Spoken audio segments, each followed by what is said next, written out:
അടിച്ചു വാരി വൃത്തിയാക്കിയ നിന്റെ ശരീരത്തിന്റെ അകത്ത് ഇന്ന് തേജസ് ഇറങ്ങും. നീ തേജസ് കൊണ്ടേ പോകത്തുള്ളൂ. ഇന്ന് ഈ സമയം നീ ദൈവത്തോട് സംസാരിക്കുക. കഴിഞ്ഞ മിനിറ്റിൽ സംഭവിച്ച പാപത്തെ കുറിച്ച് ഞാൻ നിന്നോട് ചോദിക്കുന്നില്ല. കഴിഞ്ഞ നിമിഷത്തിൽ സംഭവിച്ച കുറ്റങ്ങളെ കുറിച്ച് ഞാൻ ചോദിക്കുന്നില്ല. ഈ സമയം നീ അപ്പനോട് പറയാൻ തയ്യാറാക്. എന്നെ അങ്ങയുടെ ഒരു ആലയമാക്കി മാറ്റണമേ. അങ്ങയുടെ ആ മഹത്വം ഇറങ്ങി വരുന്ന ഒരു ആലയമായി മാറ്റണമേ. ഹല്ലേലൂയ. ഈ ആലയമായി നിന്റെ ശരീരം മാറിയ നീ എവിടെ പോയാലും രോഗികൾ സൗഖ്യമാവും. നീ എവിടെ പോയാലും പൈശാചിക മേഖലകൾ ഇളകും.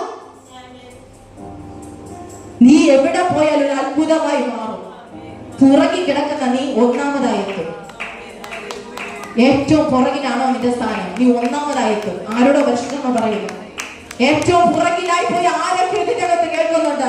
ബിസിനസിന്റെ അകത്തായിക്കോട്ടെ, ശുശ്രൂഷയിലായിക്കോട്ടെ, കുടുംബ ജീവിതത്തിന്റെ അകത്തായിക്കോട്ടെ, നീ ഏറ്റവും പുറകിലാണോ, ഈ മഹത്വം നിന്റെ മേൽ വെളിപ്പെട്ടാൽ നീ ഒന്നാമതായി മാറും.